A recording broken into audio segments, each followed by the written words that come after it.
Hello and welcome to A Conversation With, the place where I have a conversation with someone that I am a fan of and find out more about their story. Tonight I am joined by filmmaker, podcaster, a man who never misses his daily exercises, the original cool kid, and a guy whose default setting is of course Bobo Nasty style. Chris Schrader is here. Chris, thank you and welcome to the podcast. Hello, thank you for having me. What an intro, wow.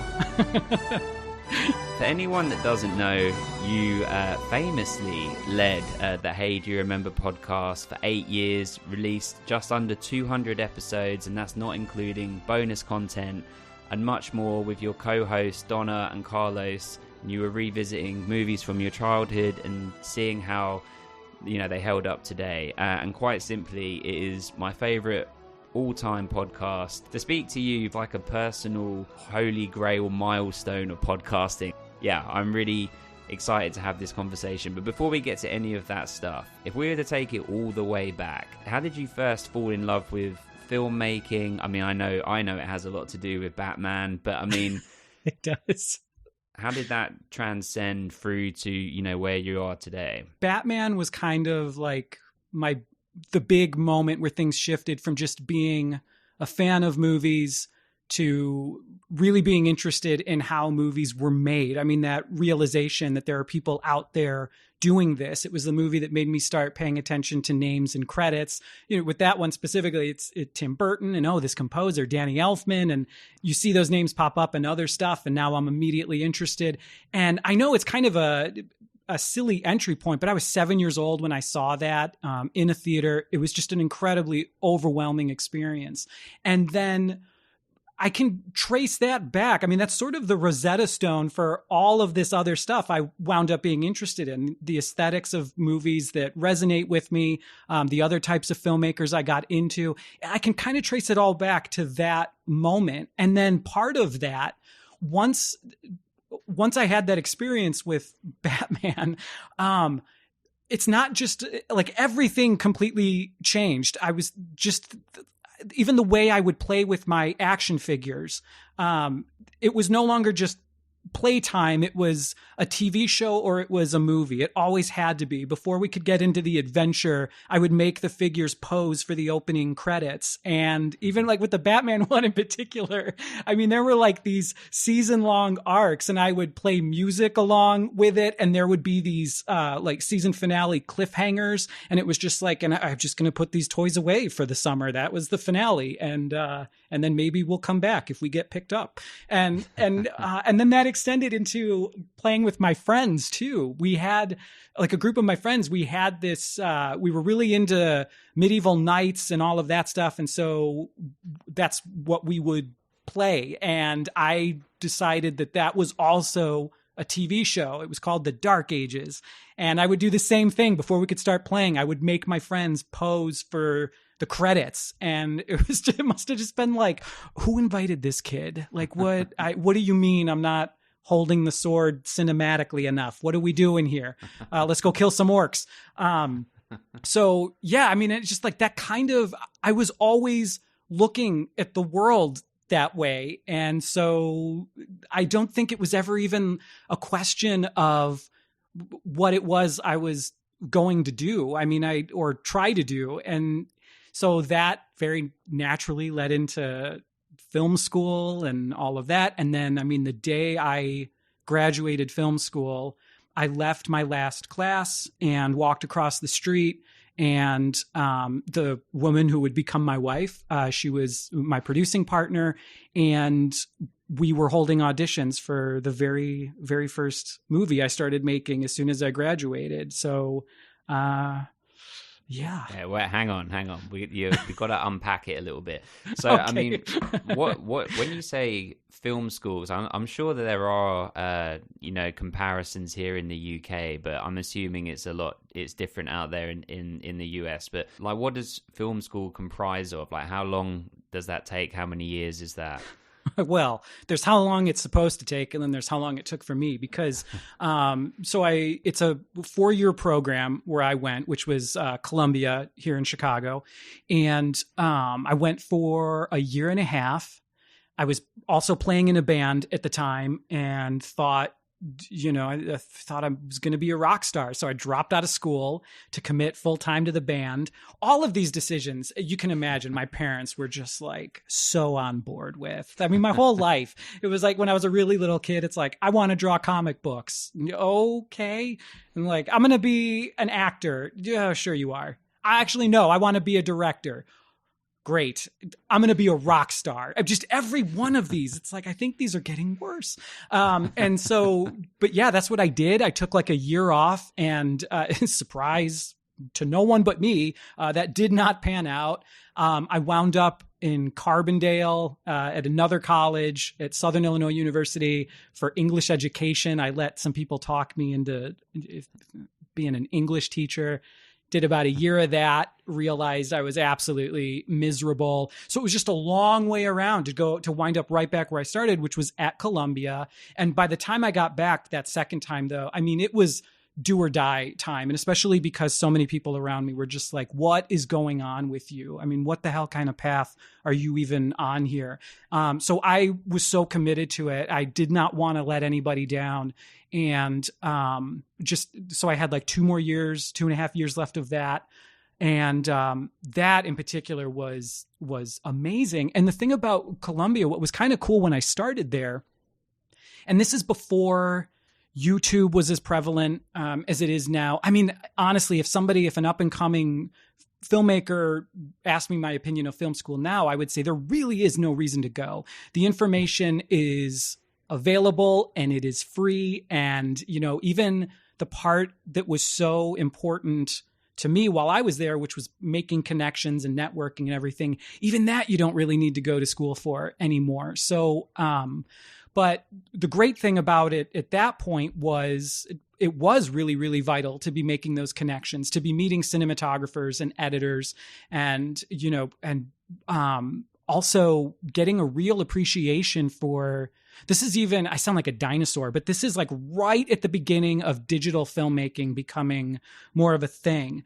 But when I was there, they still start you out shooting on 16 millimeter film. And so learning to use a Bolex camera, actually shooting on film, and then editing, literally cutting and splicing, cutting your film with a razor blade, putting it in the little machine, splicing it, running it through a projector to see if the cut works. Shit, no, I need to remove like 3 frames.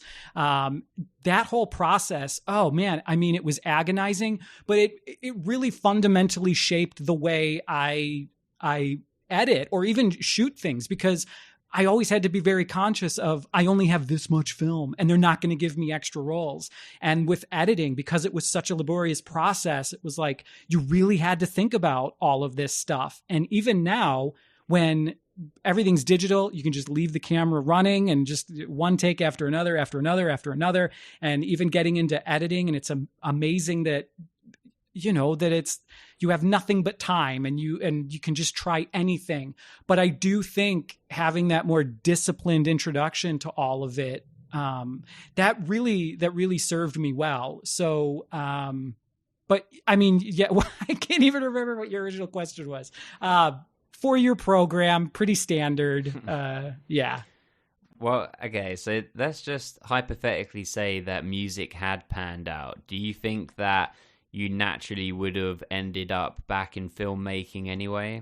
Yeah, 100%. Yes, there's no question. Because the thing I love most about making movies is that it encompasses everything that I love.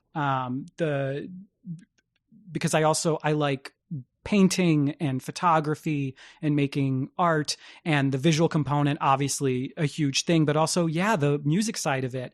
I love composing, and I love sound design in particular is that's a really big passion of mine, and writing, and just, yeah, it's everything. It combines everything that I love. So playing in a band, I mean, that was a fun detour for a while, but I do think eventually, I mean, it's like, just looking back again, the fact that when I talk about how I played with my action figures and everything, all roads I think led to this. It was inevitable.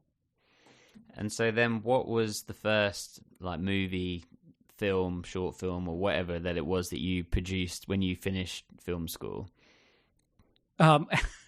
It's kind of embarrassing. It was a Batman movie. And it was like, the idea was to do something that was kind of like a hard R, black and white, neo-noir sort of thing.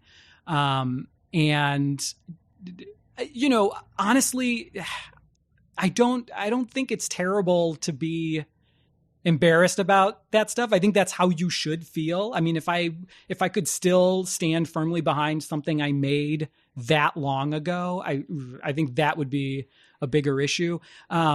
So yeah, there was actually a lot about it. I'm still really impressed that we were able to pull off. There's a lot about it that makes me cringe now also, but I'll say this. So that was, I mean, it was a really ambitious project, and going through all the years of film school and all the movies I made as part of that curriculum, I mean, that's one thing. And sitting in classrooms and watching movies and talking about them, that's helpful, but that only gets you so far. It really, I mean, the actually going and making something on your own, you know, the 9 months or whatever that we spent doing that, I think I learned more through the process of doing that than I did the entire time I was at film school. I mean, that education was part of the foundation, but that's the other thing too, that I would tell an aspiring filmmaker now, is not only is all of the educational stuff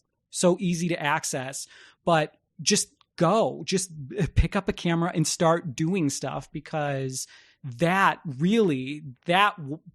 wound up feeling more like my film school. The lessons we learned doing that, I mean, that's a lot of that is what has carried through even to this day.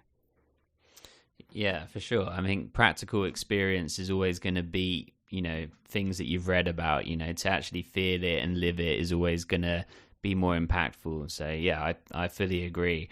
I mean, so you go on and, you know, you've made several films. Are these available anywhere, or are these, you know, on a hard drive somewhere? No, some of them are. And I'm kind of torn on this. I do think eventually we'll hit a point where I do start taking down some of the older stuff. The reason I haven't already is that when we started 27th Letter, which is our production company, I mean, the idea was short films, web series, you know, podcasting, that didn't even exist when we started doing all of that. And then because the podcast kind of took off, I found myself on this 8-year detour of going down that road. I mean, I really did not have a lot of time for other stuff.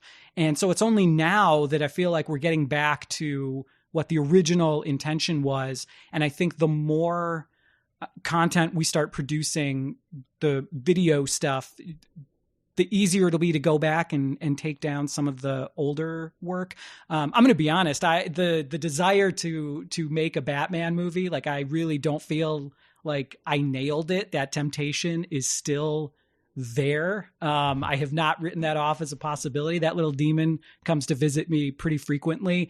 But the thing about having some of that stuff up now, at least for the moment, is I also think there's value in being able to look at where someone started and how something evolved. Because I think the thing that stops a lot of people from really going after any creative goal they might have is it's so dangerous to compare where you're starting from to, you know, with somebody you're not like necessarily like looking up to or whatever, but like something that is a source of inspiration to you, you know, that's not really a fair comparison. And so, you know, I think it's helpful to, like I said, to be able to look at the way someone else evolved and to realize that you're probably not going to nail it your first time out. We certainly didn't.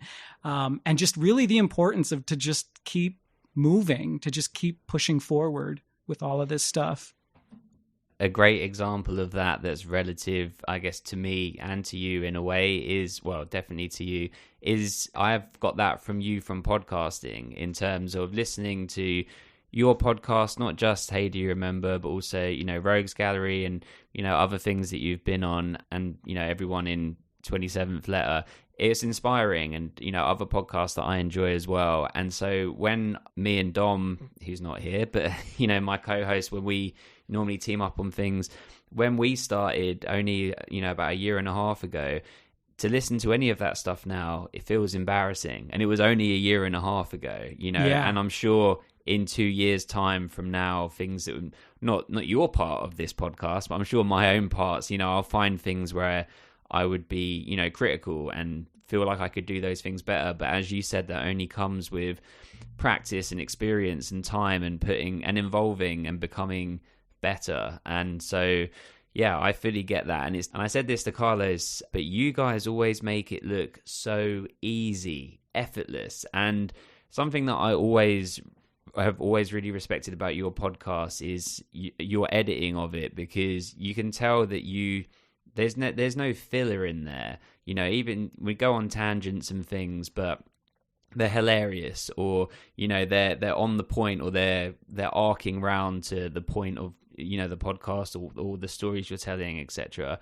Where with our stuff, we're lazy with it because we put it out every week, and it's like 3 hours a week, so we pretty much just edit out gaps and just put it out. But I always appreciate the fact that you took your time with it, and they're timeless. Like your podcast episodes, like Hey Do You Remember, they're timeless episodes. You could listen to them at any point in time and they stick, because you're talking about something that is stuck in time. Like you're talking about a movie or a TV show that is there in the 90s, in the late 80s, or whenever, and you're giving your opinions to it. And because of that, your podcast has so much replay value. Like your Little Giants episode, for example, I love that movie. It was a big one for me when I was a kid. But I've listened to your episode on it like 8 or 9 times, because it's like, it's almost like, God. It's like comfort food to me. It's like, if I'm cleaning or something, and it's like, if I'm doing a chore around the house or something, or walking my dog or whatever, then I'm going to take an hour and a half. It's like, why I can listen to this and it's just going to be comforting. I mean, is that surreal to hear? Yeah, I mean, it is. It's very flattering. I that really means a lot. But it's like, and I've heard this before, and that there are certain episodes listeners have listened to a couple times, and I don't think I've ever done that with any podcast episode ever. So it is kind of that's a pretty trippy idea to me. But I mean, to the original point, like, you know, that when I think about the first year or two of the show and the importance of kind of just starting something and figuring out as you go, rather than waiting for something to be perfect before you put it out there, which is just never going to happen. That it does mean, though, that, you know, even several years into doing the show, man, thinking about some of those early episodes was just like, oh God, it's like you almost don't want people to listen to them, because it feels like things had already changed so much, just like 3 or 4 years into it. And the other really crazy thing about that is, you know, after we were 7, 8 years into doing the show, because people were just discovering it, I would be getting messages from somebody about something I said 8 years ago.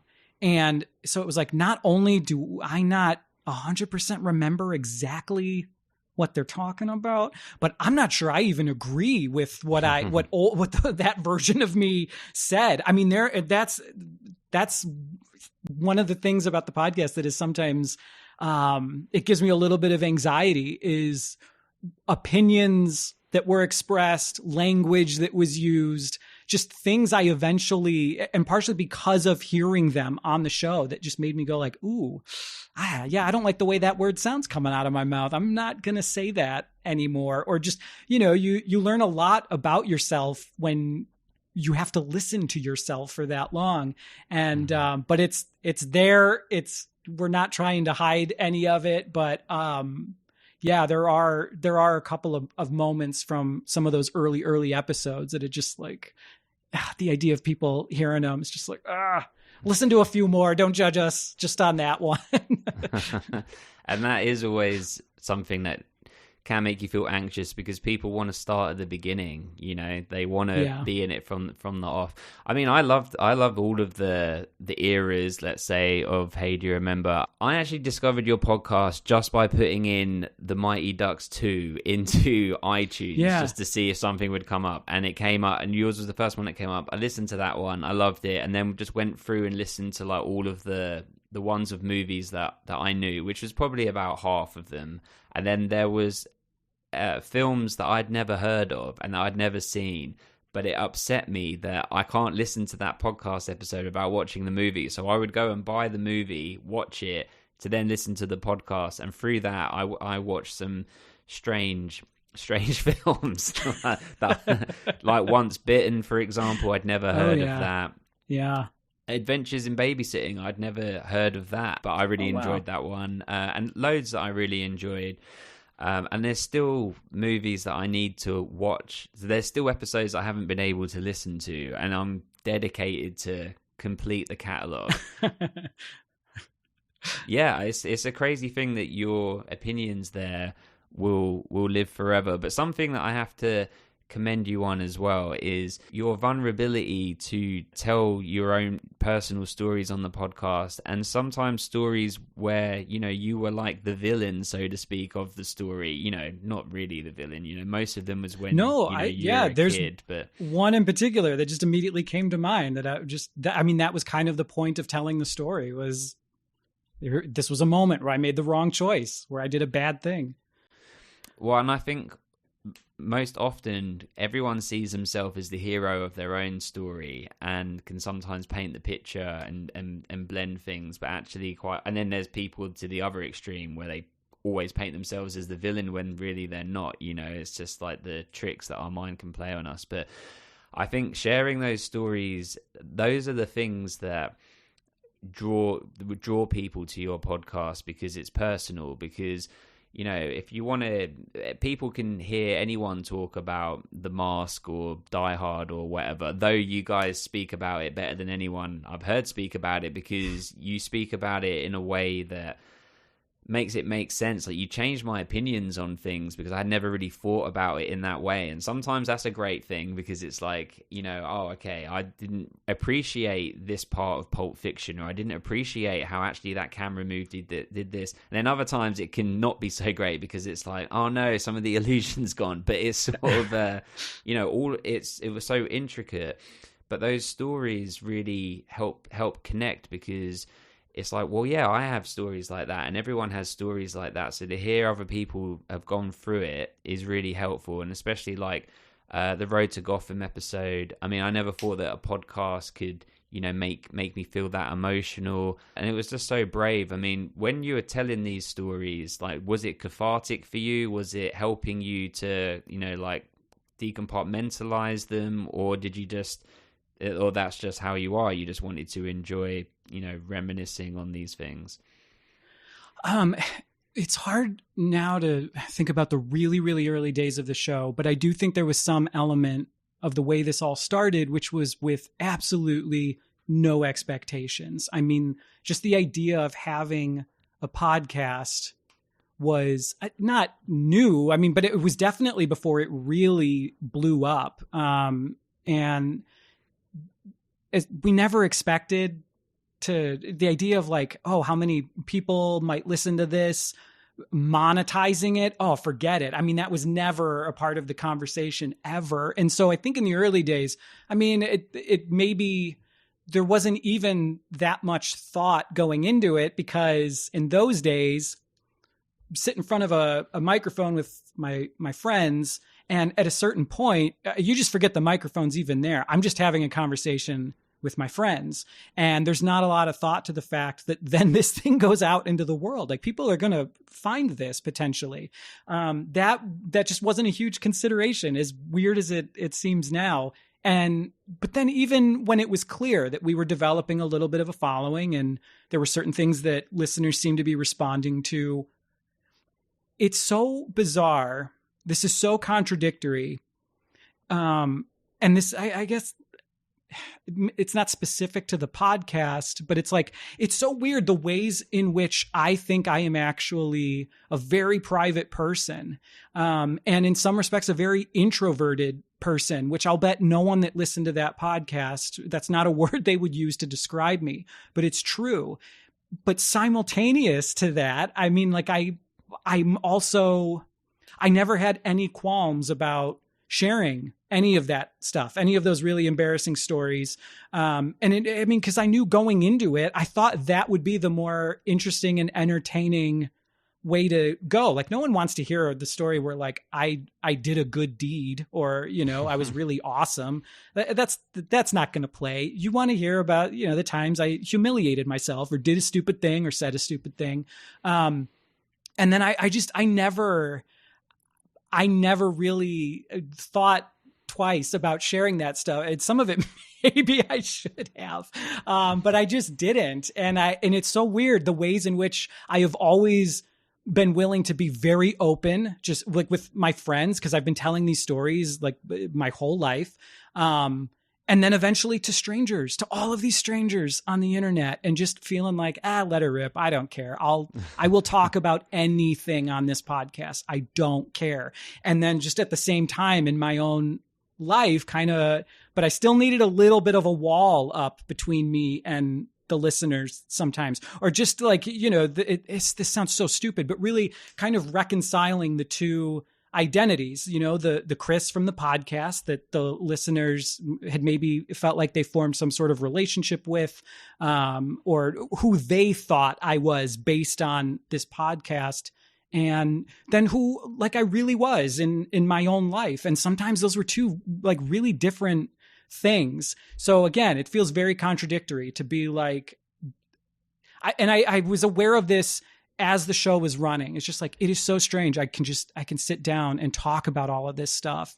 And then at the same time, be this person who feels like, you know, my cell phone isn't even in the room because I don't like being available all the time. My social media presence is like almost nothing. It's very, very strange. I totally get that. And I think sometimes it's easier to tell embarrassing things and stories like that to strangers than it is to people that you know, or people that you partly know, because people that you know or partly know, that you feel more judgmental because they have one image of you, and then you're telling them information that might distort the image, you know, or maybe we are thinking that and putting that opinion onto them, even though if it's not true. Whereas if you're just saying it to the void and saying it to strangers, it's like, well, it's judgment free because, hey, you don't know me, you know, you're knowing this information, but I'm not judging myself on it. It's something where I kind of take that role within our podcast, but it's different because we're talking about One Tree Hill. It's a teen drama. I don't know how familiar you are with it. I mean, I've heard of it. I've never seen it, but yeah, I mean, I know what it is. Right. So it's, you know, it's based on adolescence. So a lot of our stories are things from those times, you know, doing dumb things as teenagers, where the stories you're telling are generally more, you know, younger, like when you're a kid. And this is something that I wanted to ask is, I don't know what your future is within, I know you are podcasting still, but if you would ever do other projects, but what I would be like dying to know, and I'm sure other people are, is what Chris was like as a teenager, because we kind of know a lot about you as a kid. So I mean, did these crazy stories continue? I mean, I'm sure that they did. Yeah, I mean, and there was like my best friend throughout most of high school and into college would frequently remark, I mean, we'd get involved in some sort of crazy misadventure, and he would just kind of shake his head and be like, this only happens when I'm with you. Why what is going on? So yeah, I guess there is kind of a running theme there. I don't know. I mean, yeah, that could be interesting. Those are certainly, you know, like that would be the mix of light and dark from that era. There might be something to that because yeah, there are a lot of the really the funny hijinks and all of that. But that was also just like a really, I mean, I think for everybody, it's just a particularly insecure moment in your life. And especially as like these things about your identity suddenly take on way more importance than they ever have or ever will ever again, where it's so much about liking the right stuff and, you know, dressing the right way and all of it. It was a really, I am actually not a huge fan of the person I was as a teenager. I think I had a lot of really misdirected anger that, you know, unfortunately, like I had a lot of relationships that were damaged because of it. Just a lot of things. There's a lot about that period that's like kind of tough to look back on. And I've never thought about it, but I wonder if that's why more of those stories weren't told in the show, because a lot of them are just, they make me a little bit sad. It was a little bit darker of a time. But there's probably value in that too, because I think a lot of that is, or some of it would be pretty universal. Well, and you've also, you don't have to do anything, you know, your privacy is your own. And I'm sure that people will generally be interested. And I think what it always did for me is it endeared me to you further. I mean, again, this is really strange and such a like millennial type situation of like being endeared to someone. This is the first time I've spoken to you, you know, like it's very odd, but it just made you more likable, because I feel similar. Like my teenage years, I didn't like the person I was then either. Like it feels like evolutions of the version that you are, you know, and as you get older. And, you know, I don't think I felt truly comfortable with myself until I was in sort of my late 20s, early 30s. And a lot of that was to do with, you know, I met my wife when I was 22. So I kind of see myself as being with her for like my whole adult life. I mean, I'm 34 now, but you know, that's like that whole chunk, you know, post, we call it university, but you know, college. I hear you. I think that sometimes it's hard to look back on some of those times, and it's easier to look back on some of the more lighter hijinks, you know, sort of stuff that happened when we're kids. But some of those periods where, yeah, you're finding yourself and there's all these pressures. I mean, you know, potentially even more pressures now with, you know, social media and online bullying and all the horrible things that kids have to try and dodge and be protected from. It's just tough. It's I can't even imagine the things I said and expressed as a 17-year-old. If that were preserved somewhere, oh shit. Like no one needs to know any of that. And you know what I think one of the big differences is too, is there's a lot of, you know, the stupid things you say and do as a kid. I mean, there's like an element of innocence to it because you're figuring stuff out and you're making a lot of mistakes. And certainly some of that carries over into the teenage years too. But I think there's a lot about that era where stuff that was maybe kind of adorable before is like, well, now you're just an asshole. Like, now you just sound like an asshole. And I think I was. I mean, I really, in particular, from like junior year of high school, probably all the way through my first year of college, I do not relate to that person at all. It's like, it's really, really hard to look back on that period in particular and to try and unpack what exactly was going on there. And that person is like a stranger to me. And, yeah, I don't know. As far as like other podcasts and all of that, I don't know that it would necessarily be anything we're talking about here, but, that is something that's definitely in the back of my mind. I do love the format. I really, really am still into the idea of 27th Letter being a podcast network. And so I do want to grow that. And there have been conversations happening about what shape that's going to take, what that might look like.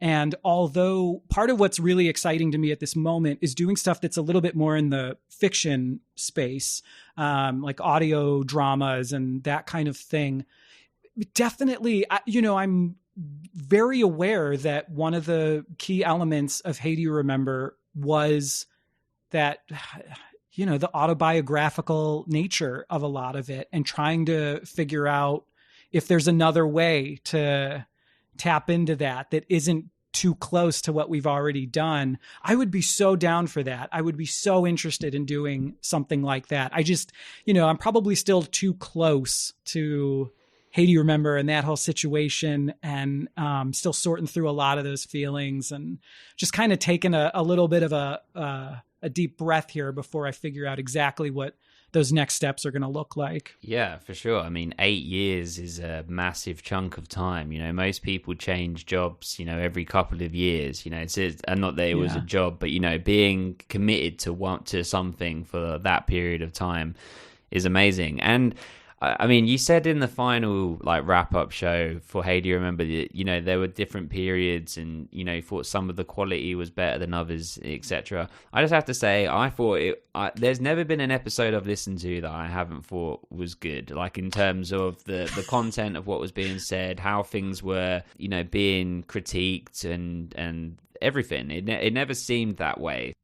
I really appreciate that. I thank you so much for saying that. Have you listened to the Giver episode? No, I haven't seen that. There you go. All right, now that makes a lot of sense. Why don't we revisit this after you've been through the whole catalog? Okay, yeah, we can do a part 2 when I've caught up on the others. If things that we said when we were younger, if that was all cemented somewhere in message boards and whatever, I fully agree with that, and I fear that. I mean, my wife and I, we have a son, and he's only 8 months. It's 8-month baby. I worry for him already that he's going to go through childhood and adolescence and all these things, and it's just going to be commonplace to everything's messages, everything's emailed and WhatsApped and all these kind of things. I mean, he's probably not on the emails as a child, but he's going to be on all these different platforms, and it's just there. It's there's no grace for mistakes anymore, and it's but you have to go through that to evolve and to learn that these things aren't the way. And of course, that's our role as parents, is to help guide him. Yeah.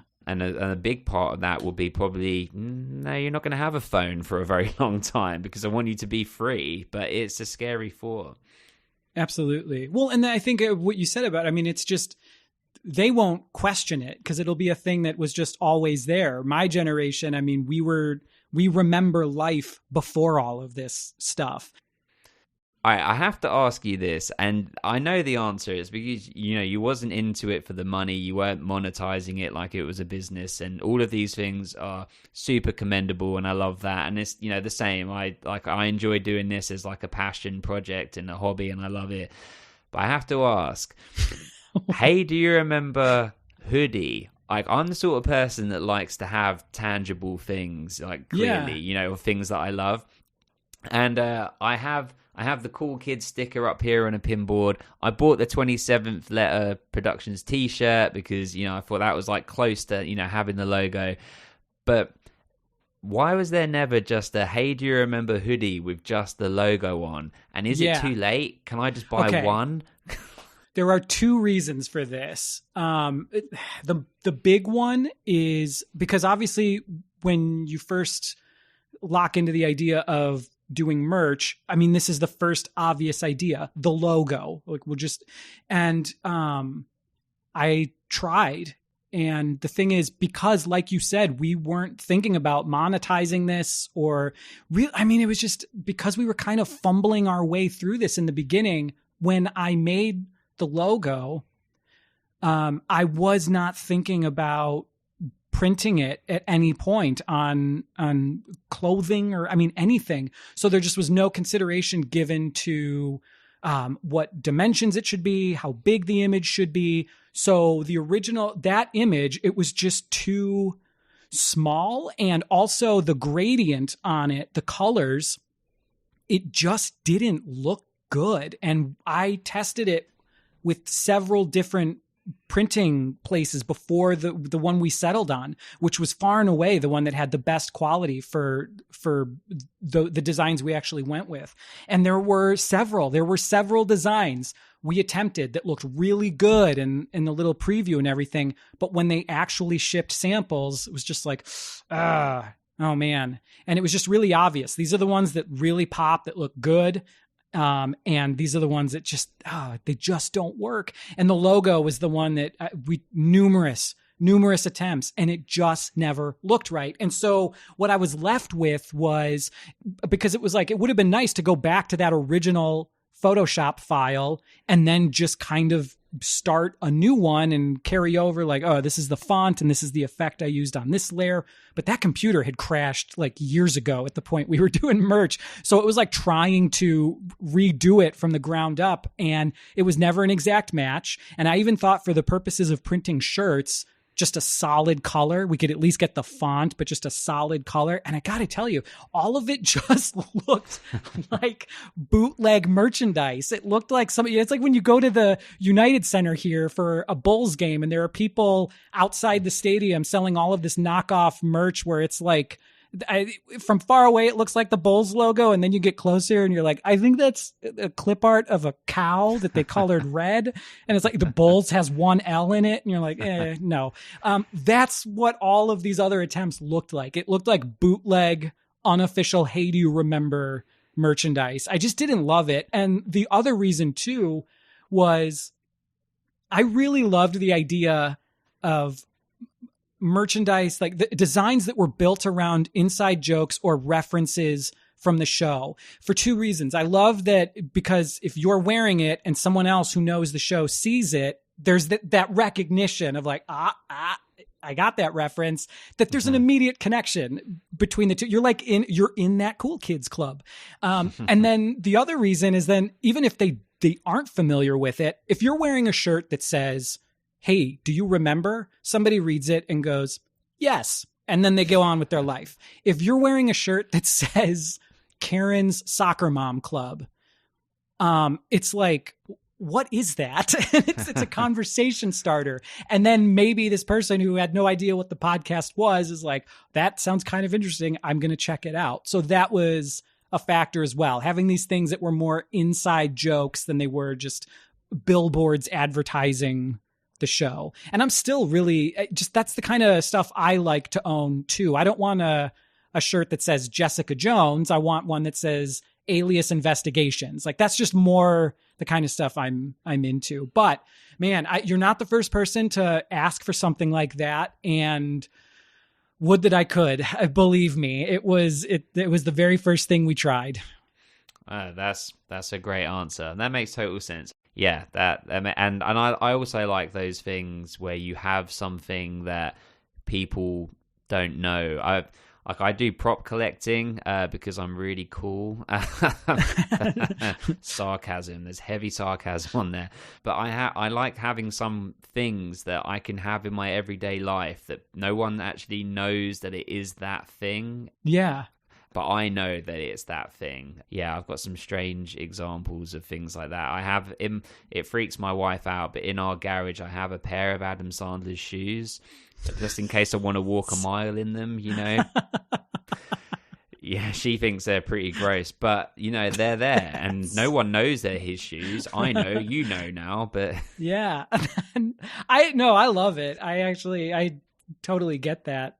I mean, maybe not like someone's shoes specifically, but it sounds like you want me to send you one of his shoes. Do you want the left or the right? Which one do you want? Oh man, it would be like the turtle doves in Home Alone 2. You have one and I have one, and we always know.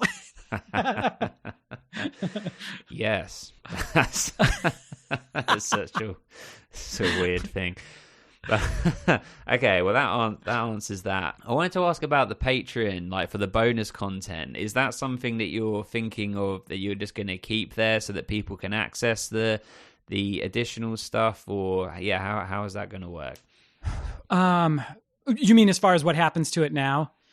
Yeah, I would kind of be devastated if there was not a way to be able to listen, because for people that don't know, you had bonus content like Off the Clock, and like I love some of the episodes when I loved all of them, but in particular ones where you were covering some of like the current films. He did like an episode on like Once Upon a Time in Hollywood, right? Mm-hmm.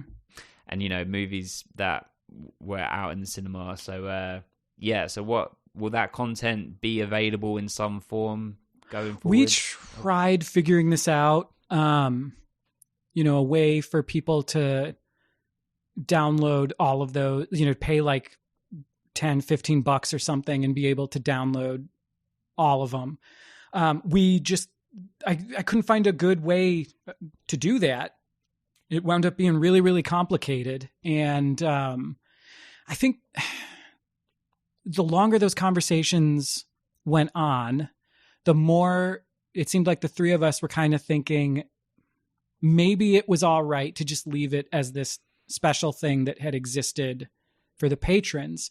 And I loved doing because we didn't want to, and maybe some of the listeners would have preferred this, but we didn't want to just do like premium episodes of the show that already existed. We wanted the show to be free for everyone always. And so any additional content, that's when we locked into the idea of doing more of a spin-off podcast. That the reason it was called Off the Clock wasn't just because, hey, we're done putting in our time with the main show. It was also like, in a way, we're free from the restriction of looking at 80s and 90s movies. It's like we'll talk about anything, whatever we're watching. And more than that, I think because a lot of those episodes got super vulnerable as well. And it was less about things that had already happened to us, like telling stories from our childhood. And that was more about things that were happening like right at that moment. And there was something different about that. And that I think the longer the show went on, the Patreon community, those folks, that sort of felt like family. And, when the show started, for a long time, it was really easy to, I could associate names and faces, even these people I didn't know that were just discovering our podcast. When you've only got like a couple hundred people tuning in, you get some sense of who those people are, and there are relationships that are formed. And especially with some of those listeners that went way back with us, that followed us all the way through and were some of the first patrons that signed up. Those weren't just listeners. I mean, those were real people to us. Those were friends. And like I said, I mean, they felt like family. I mean, one of the things I miss most about doing the show is those regular listeners, those ones we had known from way back. Just, a lot of them kind of dropped off. I mean, we don't have a way we're not in touch. And so I miss that. I miss knowing what's going on with some of them. And, what I said earlier about kind of backing off the social media at one point, it was because things just got too big. I mean, I was so grateful and so overwhelmed that the show was catching on to the degree that it was, but, it was also difficult in a lot of ways. And it was just a lot of the comments being left. It was like, I don't know this person. I don't know that name. I have no concept of who this is. And that changed. And it kind of changed my relationship to the show a little bit. But meanwhile, it was like, but when the Patreon was running, it was like really great to feel like this is the family. And it's like we're all around this dinner table catching up. And then when we do these main episodes, that's like the great big family reunion. All the extended family comes in and the cousins you don't know as well. But and that's more of the dynamic that it took on. And so to me, it did just feel like maybe this should just be this special thing that existed for us and for these people in this moment. And then that was it. And because there are some things that I think were discussed in some of those episodes that it's like, I don't know that was for everyone. I mean, that was very specifically with the patrons in mind. And there were some things shared there that it's like, I don't know that I need these people that I really have absolutely no relationship with being privy to some of this, and not in a way where it's like, I mean, like I said, I'll talk about anything. I'll share anything, but that's just not what was in mind when we were recording that stuff. It was a more intimate thing. And I know this must sound really, really silly, but I think that's kind of where we landed on that, is we all felt pretty similar about that. But it's not like those files disappeared. I still have them. Everything's backed up. And so if we change our mind at some point and decide, maybe we are all okay with letting that stuff go out there, or again, if it's like for a certain price point, letting people buy it if they want to, just because they want more content from the three of us. It's not totally off the table, but it's just, I don't know. And maybe it's because we were just all extra emotional with the show ending and everything, that everything was just a little heightened, that felt like the right choice at the time. It makes perfect sense. It makes perfect sense to me. And like we said earlier, to sort of put it back, not everything has to be cemented forever on the internet, and like you were saying, if some of these things are, were more personal, and I feel like I know what I listened to all of them, so I feel like I know what you're talking about, and that there were some things that were more personal, and yeah, like you said, some of those things, they don't need to be there, like they were add-ons, it was for the time, so yeah, I think it's totally what you feel comfortable with. Yeah, I mean, there are definitely some of them that it's like, that don't get really heavy, that are just, they're more in line with what we did on the main show. And I don't know. Like I said, this is not a definitive final decision on any of this. It's just where we're at currently. Yeah, makes perfect sense. Lucy Chandler, or Chandler, as you would say. Let her rip. Please don't be self-conscious about it. I think it sounds great. I'm being totally sincere. So you've got 2 episodes published at the moment that are available on YouTube. How many episodes total is it going to be? There will be at least 12. And just because, and I say, the only reason it's like in flux is as these things get edited, sometimes they wind up being a little shorter, a little longer than I expected. And so depending on how this continues to evolve, it may wind up being 13, but I think 12. And actually, depending on when this goes up, the 3rd episode will probably be out. It's imminent. And yeah, so we shot it all at once. It's been done. I mean, it's been filmed. That part's been done for a long time. And now the post-production is just this ongoing thing where I'm putting them out as I finish them. But there's like, it was like for a long time, it was trying to juggle that with Hey, Do You Remember, with the bonus content for Patreon. And then eventually with Rogues Gallery as well, trying to keep all of these plates spinning. And that clearly was just not sustainable. And a real life just has a habit of rearing its head and stealing my attention, even when the focus is just on the web series. But the new episode is done, and really, truly, hopefully at this point we can start rolling these things out much quicker than we have been up to this point. So I'll have the links to all of that below, so people go and check it out. How long is it taking to film each one of these episodes? Is it something that you're imagining it will be like 3 or 4 months between each release of the episodes? Or the filming's done. We finished filming everything, all 12 episodes. We shot it so it was, we shot it as if it was a feature. And so, the locations that pop up throughout the series, we just shot all of that stuff at once. And so we finished production in February of last year, like right before everything just shut down. And so we got very lucky. And so now it's the process of going through all of that footage, and there's a lot. We shot a lot, and there's a lot that goes into the post-production of these episodes. I mean, probably way more than is even evident when you watch them. But so the show is we've got everything shot, and now it's like just trying to tighten up that window in between episodes, because the original plan was it was written all at once, it was shot all at once, and the plan was I'm just going to edit it all at once as well, then, break it up into these chapters that I had figured out, and then just sit back and release them. And then I'd be on to working on whatever the next thing was while we were releasing these episodes.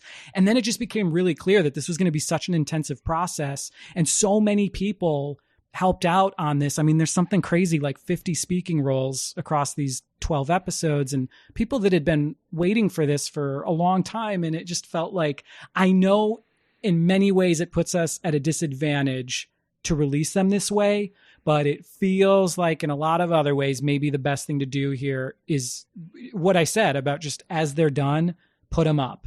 And so it's a little frustrating not to have like a set release schedule, because, I mean, even this episode that is just about to come out, there was just a lot of time I could not work on it.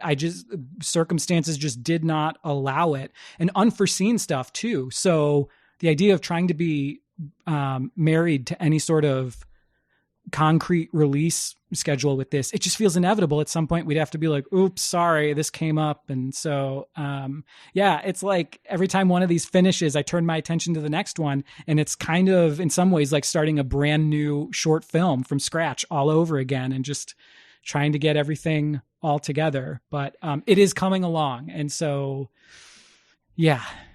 That's awesome. That's so cool. Are you thinking that this is going to be used as like a portfolio of like your current work that would you want to do filmmaking for, studios, or do you want to always produce your own content, or both, or what would be like the ultimate goal? I'm open to so many things at this point, because this is, being in the podcasting space for 8 years, made a lot of really great connections, had a lot of really amazing opportunities come my way because of doing that show. But now shifting gears into this sort of thing, which is really what my heart is in, and to just being more open to, okay, so like what kind of networking can we do here? What sort of opportunities or services can we provide in this space? And I'll say that when we conceived of this project, it was a lot like Hey, Do You Remember, where there was not a lot of consideration given to the end destination. And if there had been, I think some choices would have been different, and like, but what I'm getting at is like the same way Hey, Do You Remember was started, just because, hey, I think this might be fun. We're just going to do it for the sake of doing it. That's how the web series started too. This is a story I really want to tell. It's an idea, a kernel of an idea I've been kicking around for a really long time. I really want to follow through on this, and with no expectations. It was just about for the sake of making it. And then, the crazy thing is, when that second episode went out, only 2 episodes out of 12 were up, and I had a couple of really awesome opportunities come my way. I was like this close to directing an indie feature, and it was entirely because of Lucy Chandler. And it's like, I'm not even bummed that wound up not working out. And even in the moment, it was hard to be really heartbroken about it. It was, I was more just excited that like, I can't believe that just happened. And it was really exciting that opportunities like that existed, that was not unrealistic. So right now, the focus is to continue getting these episodes out. And hopefully, ideally, what I would love to do is start making a couple of more like short films and stuff in between, just to flex those muscles. Because, we shot this a while ago, and there's just a lot of other stuff I would like to try and get back into the production side of things. It's also obviously been a little bit difficult given everything that's going on. But that would be for the foreseeable future, like the immediate future. That's what I'd like to do. Continue rolling out these Lucy Chandler episodes, try and help that find its audience, and then sporadically sprinkling in some other short films and stuff. And then, God willing, I don't know if we're going to get a chance to, but I would love to make another season of Lucy Chandler, taking into consideration everything we learned doing this one, because the turnaround time on this one is insane. It took a few years to shoot everything because it was nights and weekends, and all the things they tell you when you're doing like a no budget or low budget like a feature. This is, even though it's a web series, it's feature length. They say single location, usually takes place over the course of like one day or one night, so you don't have to worry about costume changes. Very limited cast, and just, so that you can shoot it and get it out. And we just just knowingly broke all of those rules, all of them. 50 speaking roles, 24 locations. It takes place over the course of like a week. So the continuity was a nightmare. Just all of these things that really, really prolonged the process. But I love what we were able to do. I'm excited for people to see the rest of it. I have an idea for a second season that is a little bit leaner and meaner than what we did with this first one. It has a very different vibe to it, and a different like central thrust to the mystery. And it's something that I feel like we could knock out, from start to finish, from inception to actually releasing it within the span of a year. I don't know if we're going to get a chance to do that, but oh man, I would love to. I would really, really love to take another crack at this and revisit these characters. So hopefully that would really be, I'm keeping my fingers crossed we get to do that. That's awesome. And it's like you're creating your own director like credits, like to get these opportunities, and that's amazing. I think it's really inspiring. So yeah, I can't wait to see the episodes as the next episodes as they come out. Before we get into R5, we've got to talk about Roads Gallery podcast as well. So this is your current podcast where you, Kristen, and Mike are delving into movie and TV villains and seeing what makes them tick. I'm loving this podcast as well. It's a great concept. I mean, where did that come from? Like, how did you come up with that? That was Kristen, actually. I mean, the three of us knew we wanted to work on something together. I mean, the original idea really was Kristen and Mike had done a podcast about Buffy the Vampire Slayer, and then they moved on to Firefly. And when that ended, it was like, actually, as that podcast was ending, we were kind of talking about all of us teaming up for something else. And the original idea was it was going to be another Kristen and Mike show where I would occasionally drop in. And the more it evolved, the more we started talking about it, I was just like, this sounds really good. I think I wound up taking a much more involved role in it than I had originally intended to. And we kicked around a lot of different ideas and formats. And Kristen was the one that proposed this, like some version of what it eventually became. And even after cycling through a couple of other ideas, that's the one we were returning to. And what I loved most about it, and like, I think there is a misconception that, and even, what the show started as and what it's kind of turning into, it's changing. And this is my favorite part of starting any new endeavor, is the thing you think you're making, and then when it starts telling you what it actually wants to be. And originally it was a lot more about like the psychology of these characters and all of this. And we really loosened up on that. And it was just way more entertaining to use this format of a case file. The three of us are investigators. We're starting a case file on, Jason Voorhees or whoever it is. And we've got all of these subheadings as part of our investigation. And we've really loosened up on what we can put under these different headings. And so the format of the show is really different than Hey, Do You Remember? And from a lot of the other movie podcasts I used to listen to. And I just got so burned out on that formula of going through a movie scene by scene by scene. It worked for Hey, Do You Remember? I didn't want to do another show like that. I have a hard time even listening to shows like that now. So this was just a really unique way to break down a movie or TV show. It's like we still go through it somewhat linearly, but it's like this way we only have to talk about the parts we want to talk about. We don't have to hit every major plot point. We can jump around a lot more, and the conversations can get a little bit more broad. And so I think when we started, a lot of people may have been expecting, I think it was treated like it was a spinoff of Hey, Do You Remember, that was about horror movies. And that's not really what the show is at all. And I think the way I put it to somebody once was, because I'm a Star Trek nerd, I said, if Hey, Do You Remember is Star Trek The Next Generation, Rogues Gallery is Deep Space Nine. And I think the longer Rogues Gallery runs, the more that will bear out. I think the more apt that comparison will be. And there were growing pains, like there are with any show, but I think that podcast is really starting to find its footing.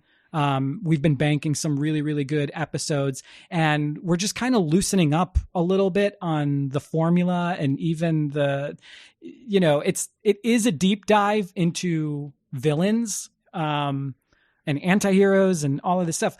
But again, it's really more about just giving it kind of an interesting framing device. Ultimately, it's still a conversation show about movies. It's great. I really enjoy it. Again, the links will be below for that. I just listened to your Jaws one, which I think was the most recent one, which was great. I loved it. And I love how there's, like with Hey, Do You Remember, it has the sincerity, the more serious moments, the lighter moments. And something that's actually a good comparison is you covered Scream on Hey, Do You Remember? It's one of my favorite episodes. Love that movie. And then you covered Ghostface on Rogues Gallery, but it was completely different. But you're talking about the same subject matter. But on Rogues Gallery, you're talking about that character's journey throughout the 4 films. About to say 3, the 4 films.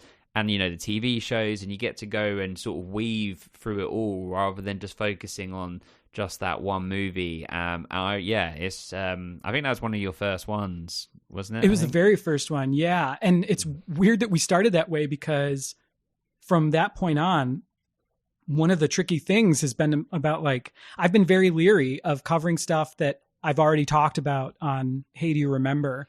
And another really early episode was Biff Tannen, which we were talking about all of the Back to the Future movies, and we had done an episode on Hey, Do You Remember that was about the entire trilogy. And so going into that, I was like, man, how is this going to work? I don't know that I have much left to say. And I really resent any time it feels like those shows have to be in competition with one another, because they're so different. And, coming out of that, the Back to the Future episode for Rogues Gallery, it was a little bit of a sigh of relief of it just is different. I don't even have to stress about it. This is just its own thing.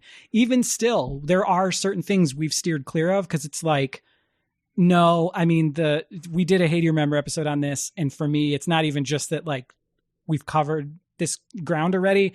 I feel like this was the mic drop on that particular movie. I cannot come at it from a different angle. And so, but because we tend to focus on horror, sci-fi genre stuff, and eventually we're going to start branching off into more comic books and video games. It's just stuff that a lot of it, we never went anywhere near on Hey, Do You Remember? So it hasn't even been as much of an issue as I thought it was going to be. You are making me nervous that you're not going to cover Shredder from the Turtles, though. Oh, no, we almost did. That's one of those ones where with each character, we put a lot of thought into the best way to break these things down, because with the Ghostface episode, like you said, we covered the entire Scream franchise and the TV series. We're going to do an update, an additional episode when the new Scream movie comes out. But it was we were holding off on Nightmare on Elm Street, Friday the 13th, Halloween, because it's how do you do these in one episode? What are we going to do? I mean, Scream was really riding the line with 4 movies. That was right on the cusp of being too much. So then when we locked into the idea of certain things, like Nightmare on Elm Street, it makes sense to go film by film. Other things, it makes sense to just hit all of these things. The whole point is to try and compare and contrast different iterations of a character. And so there have been ongoing conversations about Hannibal Lecter is a big one we're dying to get to, and just trying to figure out how are we how are we going to tackle that one? And as funny as it sounds, Shredder is kind of the same thing, because there's so many iterations of it that it's like, are we just going to do one big all-encompassing episode of Shredder, or are we specifically going to focus on this iteration and then move on to another one? Because it's like, hey, do you remember, we have this list that we're keeping, and I've got my own list that I'm working on, and like episodes that are kind of slowly coming together. And there's stuff like, there's a couple of things related to the Joker where at one point I loved the idea of just giving the broad view of the character all through history. Here's how he's changed and all of this. And then the more it goes on, the more it just feels like it's too much. It's absolutely too much. This is another one that has to be broken up into, different eras. So Shredder is not off the table. It's just figuring out how we're going to come at it. And with that one, I think the answer may be, because we already talked about all three of those 90s Ninja Turtle movies on Hey Do You Remember, the more interesting Shredder episode for this other show would be to compare and contrast like the cartoon that got us all hooked as kids, and also the movies, and then these other versions of Shredder that have come since, or even looking back at like the original comic book origins. There's some stuff that doesn't deserve its own episode. There's not enough there. And then there's other stuff that it's just like, it's too big. It's too big to try and hit all of this in one. So, but we are there. Shredder, we're not closing the door on it. Excellent. That's good to hear. Well, I have to ask, what are the podcasts that you listen to that you enjoy? I mean, like I've tried many other movie podcasts. Like I love like 90s movies and evidently, and I can't find any that are a good blend. Like I hate podcasts where people are just sort of shitting on the movie. Like you can say negative things about it and it be constructive, but if it's like well-natured and well-intentioned, not just people just talking down on the movie. And I can't find any. I mean, do you have any suggestions, or any what sort of podcast do you listen to? I'm gonna be no help here, because honestly, after several years of doing Hey Do You Remember, I noticed that, I mean, when I first started listening to podcasts, the majority of what I listened to were film and TV podcasts. The longer we did our show, the more that list started to get pared down. I was just listening to less and less of them. We spent so much time doing that. I didn't care. I didn't care what these other people thought of this movie. I didn't want to hear it anymore. And now at this point, by the time Hey Do You Remember ended, I really do not listen to movie podcasts anymore. And I think that'll probably change at some point, but just like right now, that's not really what I'm listening to. And also, because of the lockdown and just the way things have changed since, even with things kind of reopening again, I just listen to a lot less podcasts than I used to. I'm really, really behind on the ones that I do listen to. So yeah, I'm sitting here and I'm like, I'm really hard pressed to think of, like, occasionally I will listen to something from that the Ringer network. They have a couple of podcasts related to TV and movies. But other than that, oh gosh, I don't. Yeah. What about just general podcasts? Like what are sort of on your list? Like Mark Maron, like that sort of thing? Yeah, that's a big one. That one's still there. I loved, I still love Conan O'Brien's podcast. I still listen to that one. Yeah, I'm trying to think. I found one I just started recently listening to called, I think it's called Script Apart. And the host has on a different screenwriter each episode to talk about their first draft of a movie that went on to be this really like big, popular, really renowned thing, and to talk about the differences between that first draft and what wound up on screen and how and why those changes were made. The most recent episode at the time we're recording this is James Gunn talking about the Suicide Squad. The one right before that was Graham Yost, who wrote Speed, and it's him talking about the original version of that script, the Joss Whedon rewrite on it, and the things that are his and the things that Joss added. It's a really, I mean, for me as a writer, it's a really, really interesting show. So I've been listening to that. It's a lot of that. It's like whatever I'm currently working on at the moment. If I'm in the middle of writing something, I listen to a lot of writing podcasts. If I'm shooting, I'm trying to find shows about indie filmmaking and production. If I'm editing, then I'm looking for that sort of thing. Awesome. Great. Well, yeah, I really, that script one sounds really cool. So I'll definitely check that out. Yeah, it's really good. Well, let's move into our list. So I asked you to think of 5 movies that are generally considered bad movies that you love. I have tons, so we can go one for one. What do you have? Okay, so I'm going to pull up my list here because I also came up with a lot. So for the first one, in general, I tried to steer clear of titles that I've already talked about on Hey Do You Remember? But the first movie I thought of was one that we did do an episode about, but I picked it because this is a relatively recent realization for me. When we watched the 1995 Mortal Kombat movie, way back in the early days of the podcast, I said it was very flawed, but very entertaining. And at the time we recorded that episode, we agreed that even all these years later, it was still probably the best movie based on a video game, which is no longer the case, but it felt true back in 2013. And it was pretty faint praise. I mean, we couldn't believe that very low bar had yet to be cleared. And after we did that episode, I felt like that's it for me and Mortal Kombat. I said what I had to say.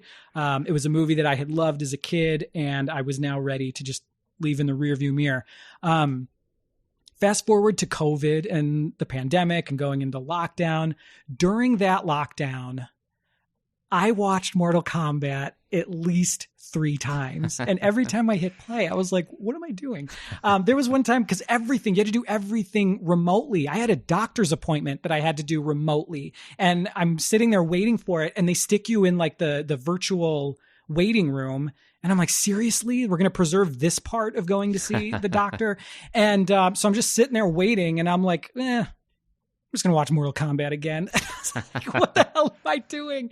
But I think because things felt so bleak and there was so much indecision and dread, that there was a comfort in turning to things that were light and silly and really cheesy. And that movie, it knows exactly what it is. It's not trying to be anything else. It knows what its audience wants out of it. And it's so happy to just deliver that. And starting from the very first frame.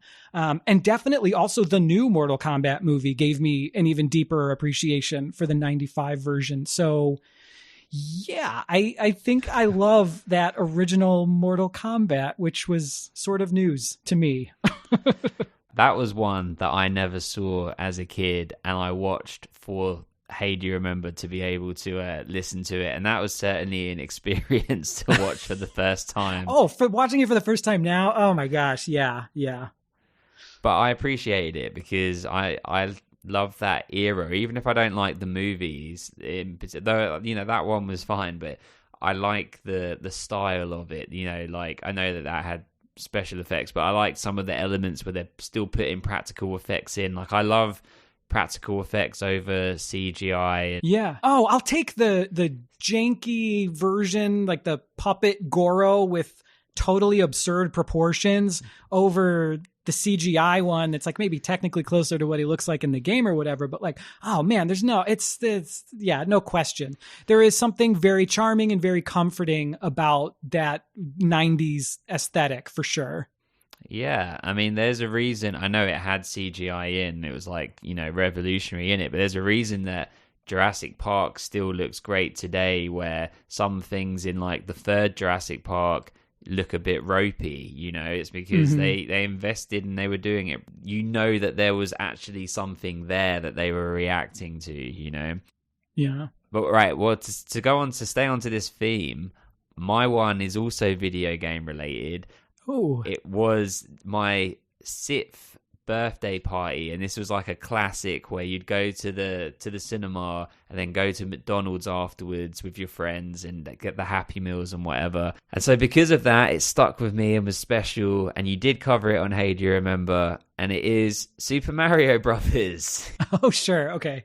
It's a terrible movie. I watched it recently as well. It's terrible, but I love it. It's so bad it makes no sense, but I love it. That's another one where the story behind it, I think, is, I mean, a documentary about the making of that movie would be so fascinating, and I think like even more entertaining than the actual film, because there is a lot about it I appreciate. I admire the swing they took. I mean, this just the totally out there concept of the movie. And I think what the conclusion we came to on that episode was, this is not a bad movie because it's a bad adaptation of the Super Mario Brothers video game. That is not what's wrong with it. It's that even on its own terms, this doesn't work. And it's frustrating because it does feel like they weren't far off from a version of it that might have. And there are a lot of reasons it obviously didn't come together, but that was also, I got to tell you, like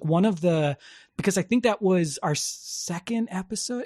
Or third. It was very early in the run. But that was like one of the first episodes that there was a little bit of blowback on, where it's like, oh, some people really care a lot about Super Mario Bros. There are some grown men out there. There are a lot of middle-aged dudes who have big opinions on the Super Mario Brothers movie. And it was like, it just one of those like really eye-opening things. And just, I mean, it was good. It was good to get acquainted with that early, because that was definitely something that continued through all 8 years of doing that show. It's like everyone likes to think they can be really objective about this stuff, even where the whole conceit of the podcast is taking off the rose-tinted glasses and seeing how something holds up. It's about what you thought then, and then really trying to make a fair assessment of what's actually there. That was the whole point of the show. And everyone feels like they're totally on board with that until it's the movie you loved. And then all of a sudden it's like, ooh, you still got like a little 10-year-old in you, don't you? Because here he is writing me an angry email about Super Mario Brothers. Yeah, I guess people are feeling like you're damaging their childhood. You're sure that what their opinion was when they were 10 or whatever was incorrect, And this is important because the thing that, by the time we got to the Batman 89 episode, I said for years before we did that movie that I think people are going to be pretty shocked how fair I am in discussing what works about that movie and what doesn't. Because here's the thing. It's like, that was a hugely impactful and important movie for me. And the experience of seeing it as a 7-year-old and what it meant to me then, and all of the ways it continued to affect my life, that's a separate thing from the movie. Both of those things, like you have to be aware of both of those things. There's the experience surrounding the film and what it meant to you, and then there's the movie itself. And it's okay to say, like, this part is still hugely important and nothing's ever going to take away my love for this and what it meant to me. But that doesn't mean I can't stand here and go like, hey, listen, the third act of Batman 89 is clown shoes. It doesn't work. It just flat out doesn't work. That doesn't change anything about what it meant to me then. And it was really eye-opening. Like when we got to one of the last episodes we did was Batman Forever.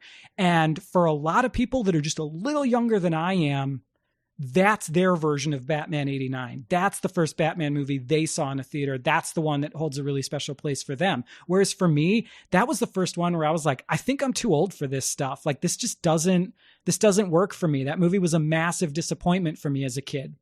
I thought I treated that movie so fairly on that episode and specifically acknowledged everyone deserves a Batman that's their Batman. Just because this one wasn't mine doesn't mean I'm trying to take that away from you. And I got quite a few emails about Batman Forever, about just like, it's like, listen, the really cynical part of me was like, your devotion to a 30-year-old movie that was designed to sell Happy Meals to children is admirable. But like, come on, let's take a step back here. But even I think like a healthier read of the whole thing is just, look, I love Batman 89.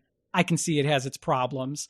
I love, if you love Batman Forever, I'm not trying to change anyone's relationship to that movie.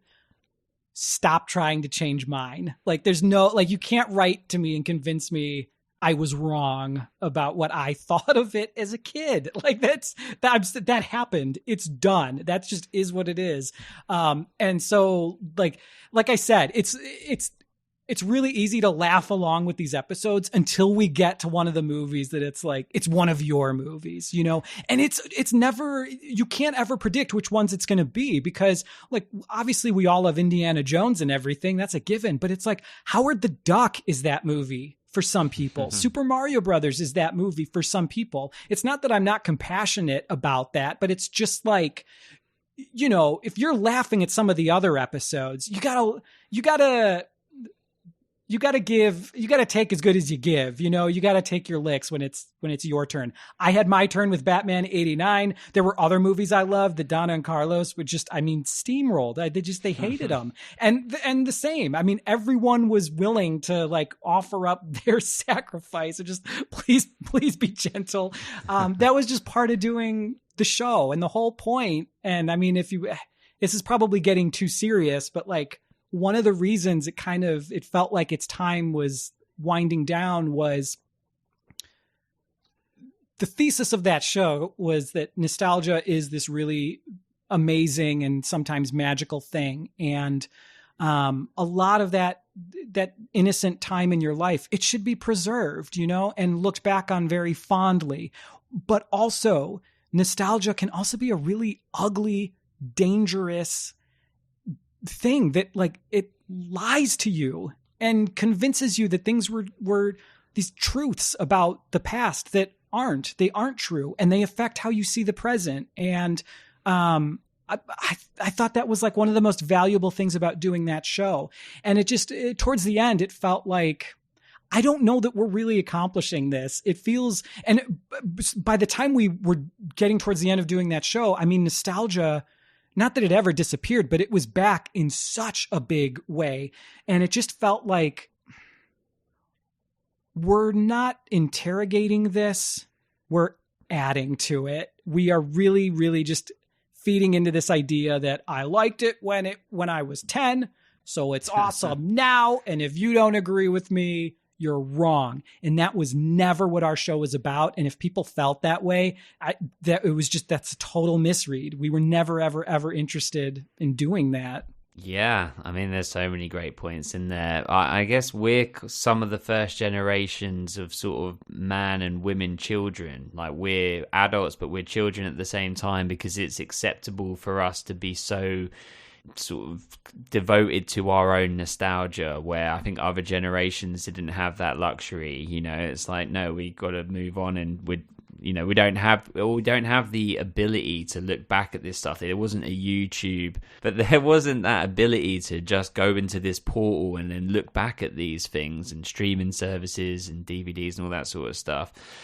And I think that, like you said, like 89 Batman was your Batman. I mean, mine was the shameful one of I can't even remember which one it was called. The one with Mr. Freeze.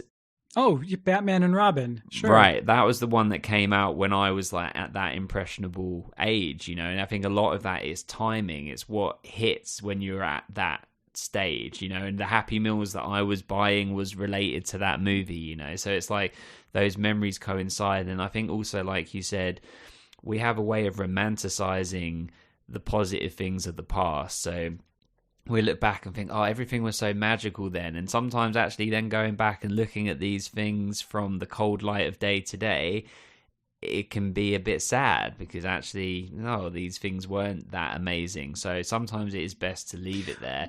But that's valuable too. I mean, it's not just about like, you know, because you're right, but I think it doesn't have to be it doesn't have to be sad, because I think the real lesson there, the thing we were sometimes trying to hammer home with the podcast, is just because it wasn't what it was when you were a kid, what's really important about all of that is realizing that this myth of the good old days, these are the good old days. It's now. This is the moment. And even if it doesn't feel like it, there are aspects of today, of things that are happening now, that 5-10 years from now, I'm going to look back on. Even the things that I think I hate right now, the things that drive me crazy about where we currently live or this neighborhood or just whatever.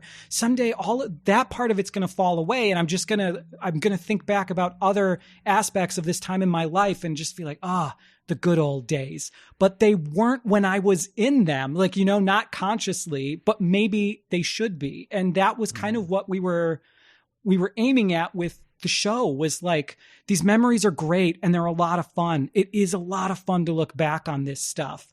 But the most important thing about holding some of these things up to the light and going like, okay, I can see some of the rougher edges now, I think that's really valuable, because again, I think the real lesson is the past, those experiences, there's value in that. The present is more important, to live with that kind of intention right now, to be grateful for the things that are happening all around you in this moment, because it goes by so fast, man. And even just the whole experience of doing the show, to be on the other side of it now, to be a little nostalgic for the nostalgia show. And I catch myself doing this and I knew this would happen. We had this whole list of reasons that we ended that podcast, some of which we were very forthcoming about with our listeners. Obviously, we owed them an explanation up to a point, but there are a lot of things that, quite frankly, were no one's business except, it's just between the three of us. And being so clear on all of that stuff as we were, moving that thing across the finish line. And now that it's over, it's so easy just to think about the good parts. Some of the hardest laughs I've ever had in my life were recording that show. And it's those moments where, it can be very tempting to think about, how do I recapture it? How do I get it back? And you know what? If we tried, within a couple of weeks, it would just be like, oh, right. Here's all the reasons we decided we didn't really want to do this anymore. It's like you let that stuff fall away, and it's just all of the really positive stuff, all the blemishes are gone. You're looking at, you kind of turn it into this really perfect picturesque thing, and it's not always super accurate. And so it's like what we said on the very last episode, which was, we've spent 8 years looking back. It's time for us to look forward. And it's not just about the podcast. It's not just about, hey, do you remember?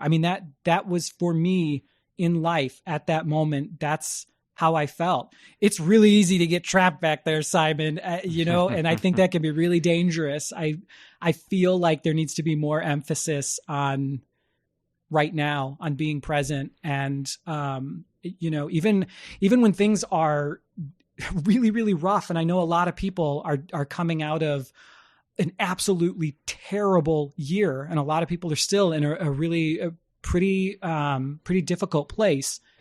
And even in the moments where I feel I'm at my lowest, actually, scratch that, especially in those moments, I force myself each night to I have a journal that's just make 3 bullet points, and I am going to force myself to write 3 things I'm grateful for. This is where the ending of the Off the Clock episodes came from. This is what inspired that. And even it can be the smallest thing. And it's hard to feel as cynical about your life and about the world and the people around you when you make that more of a regular practice. And then because I know I'm going to be making that journal entry, I'm thinking about it during the day. I'm really forcing myself to just, instead of, as I'm walking around thinking about all the shit I got to do later, it's just about Yeah, but that's all still going to be there. That's not going anywhere. What's happening right now? You know, I'm walking down this street but I'm not really looking at anything. And I feel like that's kind of, it's easy to go through your entire life like that sometimes. So I'm sorry, this is a really, really long tangent. I know, I guess this is kind of what I do, but I mean, it all fits together for me. So no, that was perfect and so poignant and so relevant always, because I think, especially in today, we're in this world where we just have these phones in our hand constantly, just not being present, looking through that at, mindless garbage most of the time, or pretty much all of the time. My wife and I had our first child. Weird saying child because he's still a baby, but to us, he's our baby. Yeah. During lockdown, all the challenges that came with that. And something that we were always reminding each other of was to look up. And that sounds like a really basic thing, but when we're out walking or like walking our dog, is to sometimes just stop and just look up, whether that's looking at the trees, looking at the sky, looking at the clouds. And it just seems to center you, or it centers me anyway, in this realization that, oh, wow, I'm here in the world. And yeah. It's it makes you feel, it's going to sound strange, it makes you feel insignificant, but in that way you feel free, like insignificant in that, oh, I'm just this one tiny thing amongst all of these living things, and I am no more important or less important than anybody else or anything else. And within that, it's like, oh, this is magical, this is glorious that I have this opportunity, that I am here. And it sort of reminds you to, like you were just saying, to be present. We actually named our son after that sort of feeling, and with that in mind. So I fully feel you, and it's never a tangent. I think it's just wonderful advice. I love everything you just said. I think that's amazing, and that's great advice. And also, something similar, because anxiety has been an ongoing issue for me.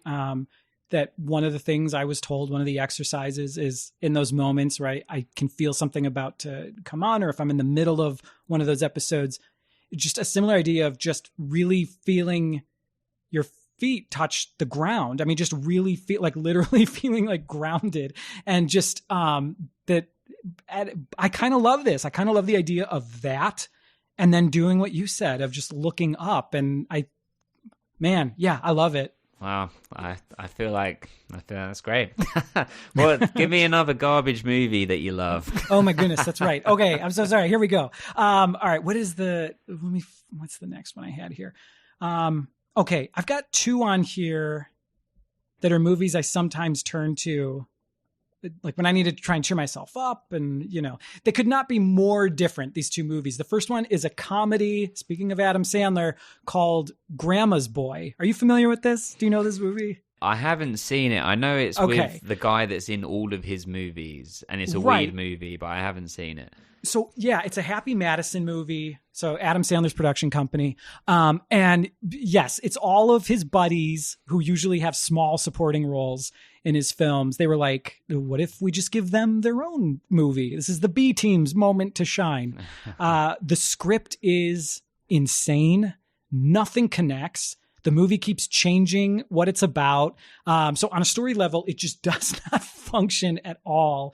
And I love it. I was laughing so hard. It's so stupid, but it's so funny. So I would never, ever try to argue that this is a good movie, but there are moments in it that will make me laugh out loud no matter how many times I've seen them. And they're like, the people might be thinking like, well, of course it's like stupid but funny. That's Adam Sandler. That's kind of what he does. That's Billy Madison. No, Grandma's Boy makes Billy Madison look like Casablanca. It's so dumb.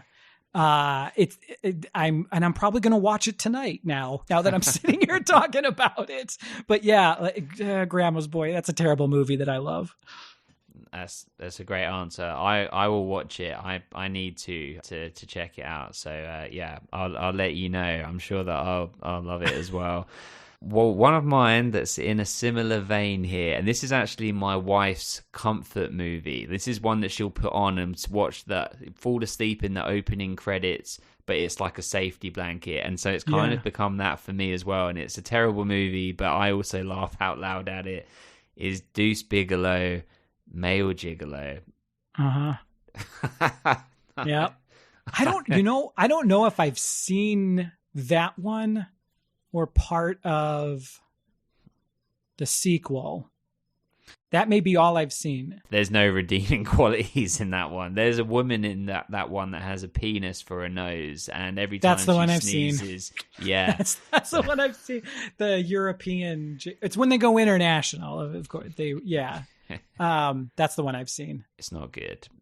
Forget that one. It's like Three Ninjas. Forget just the original. What's another one? Yeah, I'll go with the other movie that I put on to cheer myself up. And boy, a lot of people really, really hate this one. It's a Cameron Crowe movie called Elizabethtown.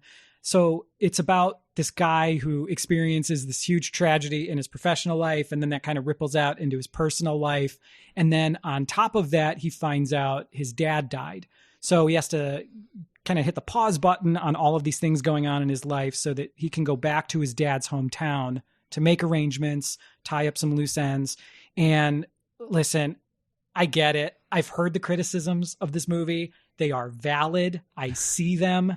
I don't even disagree, but there's just something about this movie. I mean, I think like one of the big things is it takes place in Kentucky, and my stepdad's family has a big reunion there every other year. So that was a big part of my childhood, spending a lot of summers in Kentucky. And Cameron Crowe movies, they have such a strong sense of place, and he really nails it in this one. There's a moment where the main character gets out of the car he rented for the first time, and it's like you feel the heat hit him, and it's just like, yes, I've been there. I know this feeling. And a lot of the characters in the movie, the extended family of that main character, I know those people. I grew up with those people. There's just a lot about it that feels really, really familiar to me. When we had to put one of our cats down, this was the movie I reached for. When my grandpa died, I put this on the next day. And it's not even that it's because it's a film that's like partially about death and grieving and moving on. It's about that familiarity. It's about the comfort of it. So this is one I go back to all the time. Nice. Yeah, I haven't seen. Is Orlando Bloom? Is it? Yes, and that's one of the big. That's one of people's big issues with it. I don't mind him. I haven't seen it. When I was a student, I used to work in Blockbuster, of course, and I remember it being like a new release when I was working there. I think, is it like 2000? Did you say it's like 2005 or something? 2005, somewhere around there. And it was also, the other thing that was weird about it was right on the heels of Garden State, which had a very similar premise, and it was right at that point in time where I think we were starting to become really aware of what is now known as the manic pixie dream girl trope. And some of that stuff, it's like, even so there's this whole thing with the ending with Kirsten Dunst in Elizabethtown, and this whole final stretch of the movie that it's absolutely ludicrous the way that the movie wraps up, and this kind of adventure she helps put him on as closure. And it's just like, there's no way she could have put all this together. This is like a fairy tale. And it's one of those things where it's like, I get it, but I also watched it and I'm like, but wouldn't it be amazing if you could do something like this? Like, don't you want to live in a world like this? I don't know, man. It's like I said, I see the flaws. I get it. And it's weird because Garden State is a movie that meant a whole hell of a lot to me when that came out. I was just like, oh, I really feel this. And now I watch it and I'm like, oh my God, I can't believe I ever identified with this. I don't know why Elizabethtown is why that one is has stuck with me. But yeah. Nah, I love it. This one, I'm not sure. This one I think is a good movie, but I lent it to people like back in the day on DVD and things, and people would be like, no, didn't like it, it was trash, or didn't like, or there's so many plot holes in it, and I was like, okay, I just don't understand. That's fine, that's your opinion, but I love it. So I'm going to put it on the list. I don't know if you've heard of it. It's called Finder's Fee. It's from like 2000, 2001. It has a young Ryan Reynolds in it. It has, I'm blanking on his name. The voice of Darth Vader. James Earl Jones? Yes, James Earl Jones. The famous, the infamous child molester that stalked children at Ranchview Elementary School. Yes. James Earl Jones. Which episode of Hey Do You Remember is that? Because I've been trying to find that before, and I don't know. You can't remember? It's got to be Star Wars. It has to be the first Star Wars episode, I think. Of course. Because it wasn't, I know it wasn't The Sandlot. It didn't come up there. So I think the next James Earl Jones movie would have been A New Hope. It's got to be in that episode. God, your guys' impression of George Lucas absolutely kills me. Do you know, I told this to Carlos when we had Shauna Waldron, who played Icebox from The Little Giants, on our podcast, and Todd Bosley, who played Jake. I don't know if you remember the characters. Oh my gosh! Of course, I'm like, I think I just blushed a little bit. That like made me like the idea of talking to them made me nervous. I got weirdly like 1 degree removed starstruck of Little Giants. That's amazing! Holy crap! Well, yeah, it's actually the only time she's spoken about it, I think, since she was like a kid and would have done press runs and whatever. And that was actually really interesting because like Rick Moranis was in a really bad place emotionally. I think this is well known, right? Because his wife had passed away, and this is just before he sort of retired and stepped away.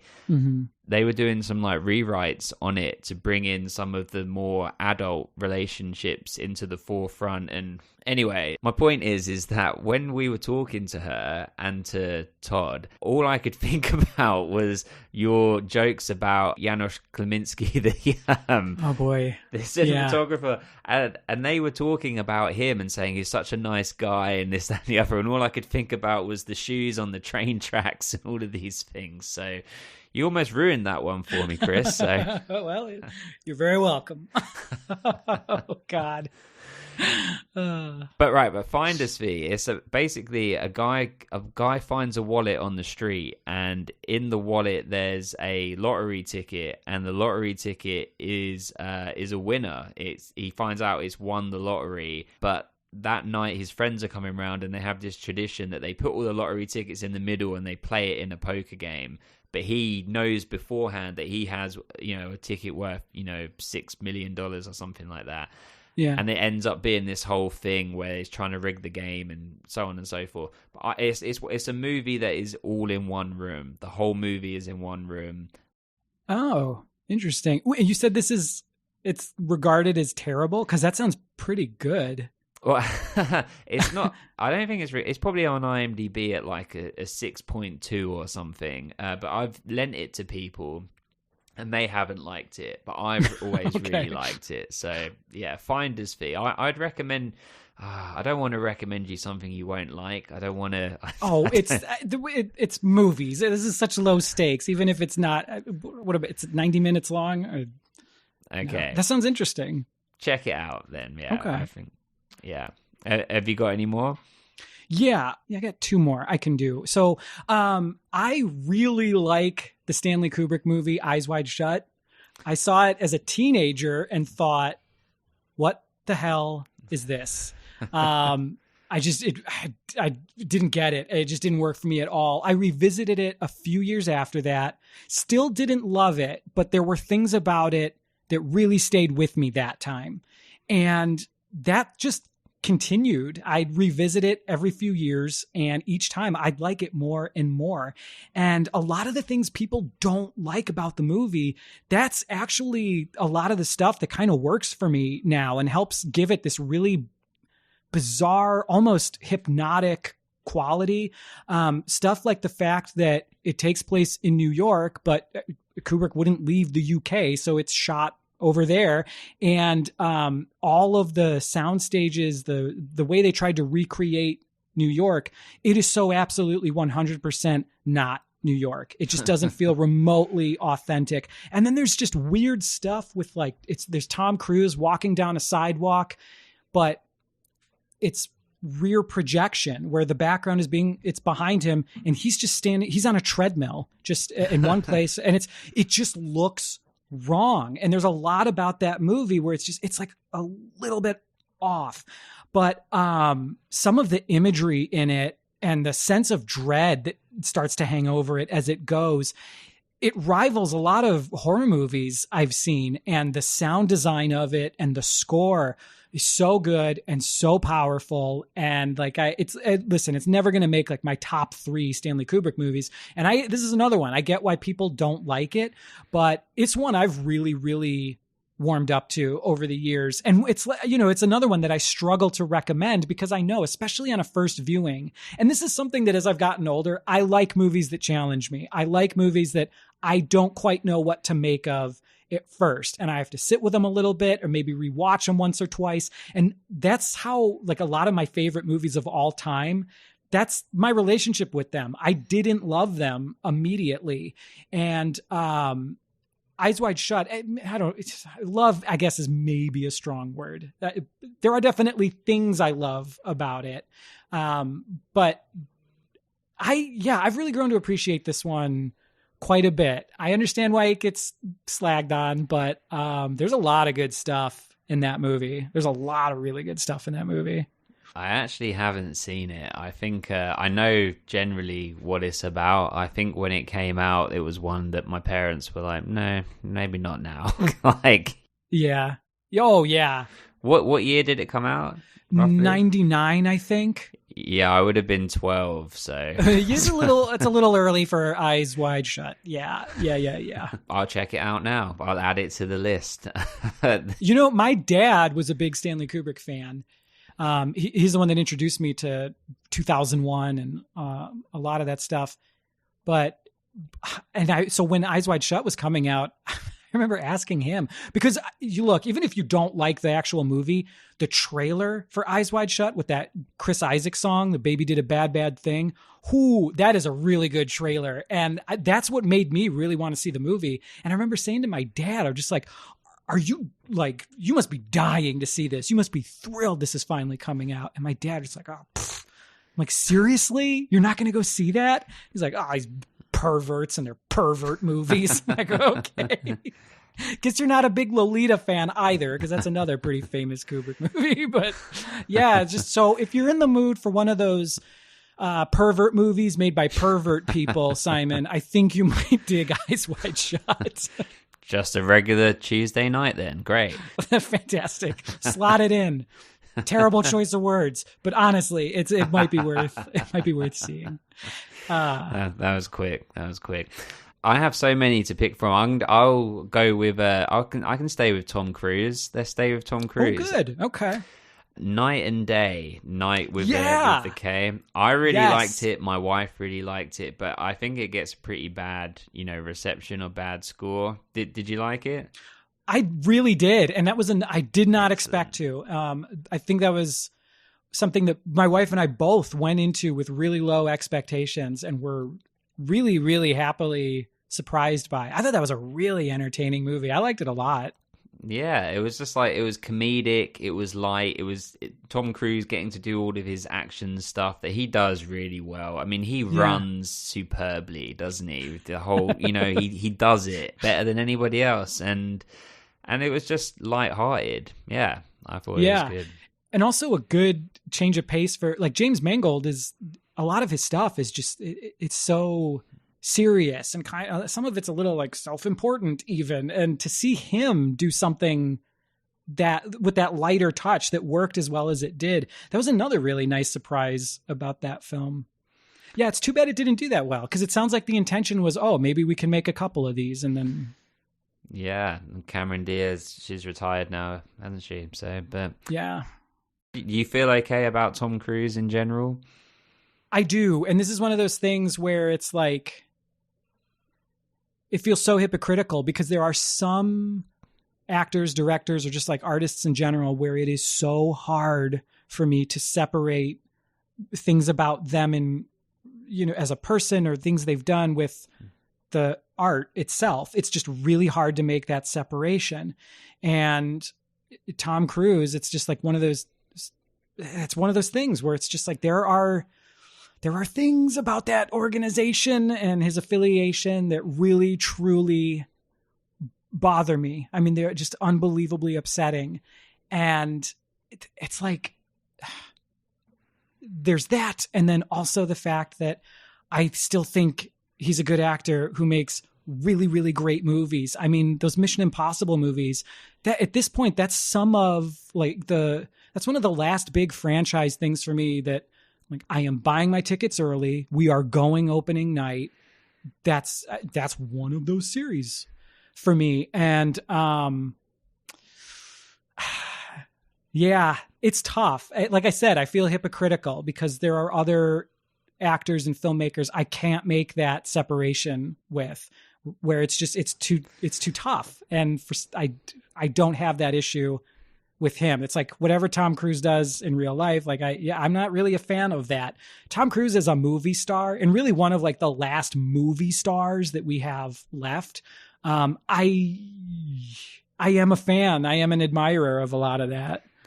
Same. I'm very much the way that I will cut someone out if I don't agree with the fit. Like something that pains me. Like I grew up loving the Lethal Weapon movies, but I won't watch them now because of Mel Gibson. And I'm wondering if they can somehow Photoshop over him. We can bring someone else in to Riggs just in the old movies somehow, but I don't have that issue with Tom Cruise. And those Mission Impossible movies at this point, to me anyway, they're better than the James Bond movies. That's how James Bond should be. Back, I kind of liked I grew up with the GoldenEye, Pierce Brosnan, James Bond. Who's your Bond? Who's your go-to Bond? Pierce Brosnan is the era I grew up with. GoldenEye was the first one I saw in the theater. I will always have a soft spot for that one. I think that's probably my third favorite James Bond movie. My favorite James Bond movie is Casino Royale. My second favorite is From Russia with Love, and Sean Connery, I think, is just definitively. He's the best James Bond. But despite the fact that Brosnan is the one I grew up with, at this point, Daniel Craig is like a very close second. I think he's pretty unbelievable. It's just too bad how a lot of the times, they kind of knock it out of the park with the first movie for the new Bond. And then it's like diminishing returns. And Craig has Skyfall, which is a high point in the series. But Brosnan, I get why people love him in that era, and I love GoldenEye, and it's a real shame that the rest of those movies were not as good as he was in the role. He deserved better movies. Yeah, for sure. Have you seen, I'm sure you have, but I think one of his best, more recent movies, probably not as recent anymore, is Edge of Tomorrow. So good. I love Edge of Tomorrow. And there was one that came out, I think, a little bit before that. They were around the same time. One that was not as well liked called Oblivion that I also really enjoyed. That was one I told my dad, like, you have to go find this if you haven't already seen it, because the visuals, the music, I know you're going to eat this up. And I like Oblivion a lot. And Edge of Tomorrow, man, Edge of Tomorrow is great. I find them both like really, really rewatchable. He's just so good. Like he doesn't turn in bad movies. Jerry Maguire is one of my favorite movies of all time. I love that you covered that. I love Jerry Maguire. We just rewatched Collateral a couple nights ago, and I was just like kind of blown away by that one all over again. It also has some great Tom Cruise running in it, which I had forgotten, but I was like, we hit it. And I was just watching that thinking like, God, I wish he played more villains. Like he's really good at this. Did you know Jamie Foxx's role was offered to Adam Sandler first? I did. And yeah, I can absolutely see that. But Jamie Foxx is so good in that movie. And on every choice he makes, even the physical stuff, you never forget that he's this kind of like nerdy, I'm just trying to make it up as I go along here type of guy. Even when you get to the very end and the way he can't get into the train station at first and he has to shoot the glass, everything about the way he goes through that and then makes that choice, it's so perfectly in character. He is so good in that. And just like, even the scene where he has to pretend to be Tom Cruise's character and he starts quoting things Vincent had said earlier, and he's just putting on this performance where it's like he's mostly pulling this off, but not quite. The performance within the performance. Oh, dude, they're both so perfectly cast in that movie. I had forgot, like I knew, oh, this is kind of an outlier performance for Tom Cruise. This is really good. I had forgotten that Jamie Foxx is like perfect in that film. Yeah, he's a great actor for sure. Speaking of great actors, in my opinion, I'm going to throw out Con Air, Nicolas Cage. Yeah. I just loved it. I grew up with it. Con Air, Face Off, all of those. Snake Eyes, I loved him in Gone in 60 Seconds. That's my quintessential Cage era. But yeah, I love that movie. I love John Malkovich, Steve Buscemi, like their performances, so crazy. But I'd imagine people would think of it as a bad film. You enjoy it. I did, yeah. John Cusack is in it. The cast for that movie is insane. That's a really fun era of movies. And I mean, that run that Nicolas Cage went on, with The Rock and that was a really fun era. Not all of those movies work for me, but a lot of them I definitely have a soft spot for. And there is just something, Con Air is a lot of fun because it is so absolutely ridiculous. The same way that what I said about Mortal Kombat, about just like, this knows what it is. It knows what it's trying to be, and it knows why you came to see it. And it's just going to be that. I love that. I love that about that movie. And just what is Nicolas Cage's character's name in that? Cameron Poe. 90s action movies. What were we doing? Oh my God. Yeah. I mean, I keep a picture of him right here, and this is in my office. Oh. There he is. Oh man. I find it important that, if you're having a down moment, I want to just look up there and I want to see him. And I think he sees me. So, well, there you go. Look up. That's that piece of advice again. It's amazing. That's it. Now, if I'm outside, I'm going to look up and imagine Nicolas Cage's face in the sky looking back at me. That's calming, I think. Face Off was one of my favorite episodes of Hey, Do You Remember? I mean, just revisiting that movie, thinking about that era of filmmaking, of Nicolas Cage's career, just it's something else. He's such a good actor, like sincerely, like when he can turn in amazing performances like Adaptation and Leaving Las Vegas and so many other ones. I don't know if you saw this, but I think that last week there was something on Twitter that went viral where some 20-something posted about there's this new Nick Cage movie Pig and some of his other more recent stuff. They said like this person tweeted something about like, what's going on? Like, did Nicolas Cage just decided to become a really good actor the past couple of years? And then somebody replied, tell me you've never seen a movie made before 2000 without telling me you've never seen a movie made before 2000. And it was just like, yeah, where the fuck have you been? Like that, the way he started his career, Nicolas Cage is a really, really tremendous actor. I know at this point it's kind of devolved into like self-parody and he's the cartoon version of Nicolas Cage. I understand why that's so pervasive, and it sucks that he's in a situation where he's just got to be cranking out movies left and right, just doing anything that comes his way, but he's not doing it cynically. And, I just heard from somebody that has worked on a couple of the lower budget Nicolas Cage movies where he just shows up for a few days, gets paid, and then goes on his way.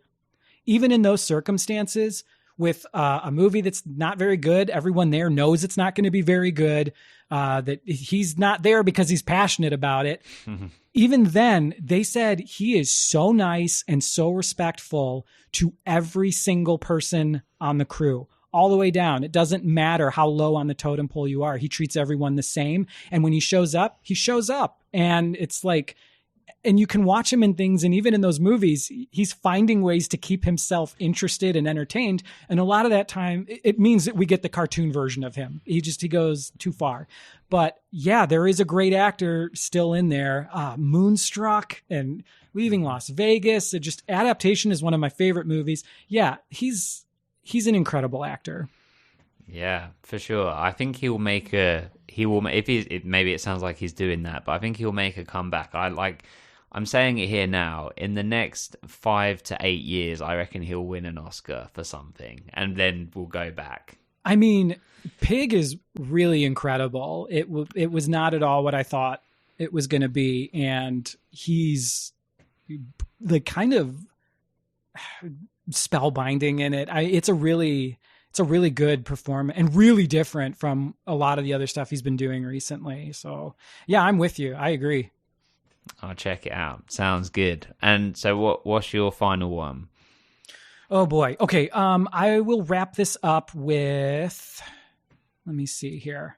Okay. I'm going to go with Constantine, the Keanu Reeves movie, which is a terrible adaptation of the Hellblazer comics, but a really good movie when taken on its own terms. I love the Hellblazer comics and the John Constantine character, and that's not what the movie is. It's not that. You have to treat it as something separate from the source material. And if you can make that distinction, if you can take that leap, I think there is a lot to love in that movie. And actually, I kept talking about Prison Break earlier. Peter Stormare, his performance in that is just like, that alone that's the reason to watch the movie. But Tilda Swinton is in there doing amazing work. And some of the imagery, Constantine's a good movie. It's just not it's not a good adaptation, but it's a good movie. He was riding high from The Matrix still, right? Well, maybe not as high, because that was after the sequels, wasn't it? Yeah. But still like Keanu Reeves, he's never really faded, has he? I mean, he's had like dips and everything, but he's never, like, for the same reasons you were saying about Nicolas Cage, he's like known for just being the nicest human ever. Right. Yeah. Well, my final one is gonna sort of stick with this trend. It's one that, it doesn't take itself seriously, but it makes me cry every single time. It is Armageddon. Oh, okay. I would have loved it I don't know if that would have fitted in with Hey, Do You Remember? If it might have been, I think it was like maybe 2000, was it? Or maybe it was 99? 99, sure. I think. Yeah, we would have, I feel like that was, it definitely was discussed multiple times. And I can tell you that the most recent time it came up, I seem to remember Carlos suggesting it and me thinking like, yeah, okay. If we can't think of anything else we agree on, I would be okay with that. And then Donna looking at the running time of Armageddon and going, no, absolutely not. And I sympathize. I had that moment too. There were a couple of things. We came very, very close to doing Love Actually as one of our Christmas episodes. And then I went and looked up to see if it was streaming anywhere. And I was like, whoa, hold up. Love Actually is 2.5 hours long. No, sorry. Maybe somewhere down the road, but no. And I think we did Christmas Vacation instead. And so Donna had that moment with Armageddon of just like, no. Well, how did you feel about Armageddon? Was it one for you or one that you went into? Not so much. I appreciate that Michael Bay has his fans. That stuff's just, his style is not for me. And it really never has been. Even when I was kind of at the perfect age for his style and sensibilities, even then it didn't do much for me. So again, I don't want to take it away from anyone that loves that stuff, but his stuff just doesn't really work for me. I mean, it kind of, I mean, that if it came out in 99, so yeah, that would have come out when I was 12. It kind of hit me in that moment of, yeah, I do want to see a bomb in a 360 rotating motion. And yeah, I do Yeah. suddenly want an American flag in slow motion just to remind us of the stakes. And then it kind of works when you're that age, I think. So, Well, I mean, the only thing I like less than Michael Bay is people that are trying to do that. And then it's what makes you appreciate, even if it's not for me, how good he is at that stuff. That it's, you can't, that's a really hard thing to copy. We've seen people try. I mean, actually, I think Simon West is the director of Con Air, and that's a director who a lot of his movies, I'm just like, I see what you're trying to do. It's really not at the level that he's executing it. So even if I'm not a huge fan of it, I understand why. I mean, he has his fans and that he is really good at what he does. So, yeah. For sure. Well, this has been an absolute pleasure, an honor even.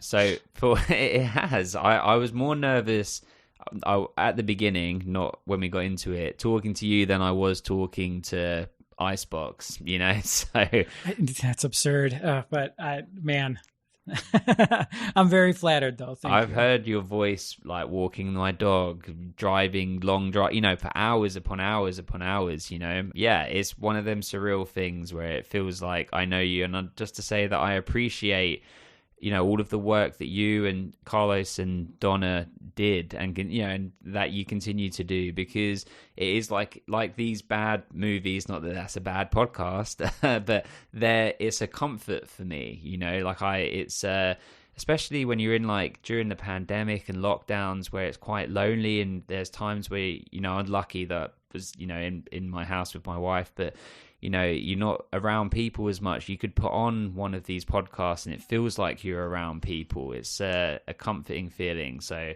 I appreciate that, as I'm sure so many, of your listeners do. But everybody check the links below. So we'll have links there to Rogues Gallery, to Hey Do You Remember, so you can catch up on the back catalogue. And then where can people find you on, well, you're not really that active on social media, but if they do want to get involved, where can they find you at? And so just because I don't post all the time, I do, if somebody reaches out, it's not like I'm a ghost. I will reply. So, I'm on Twitter. I'm most active on Instagram, probably. So you can I have personal accounts there. We also have the 27th Letter accounts, which is the production company and kind of the hub for all of this stuff. All of those are great ways to follow along if you want to. Great. Well, I'll put all of the links, all of those below, so check that out. And yeah, thank you so much for your time. I thoroughly enjoyed this.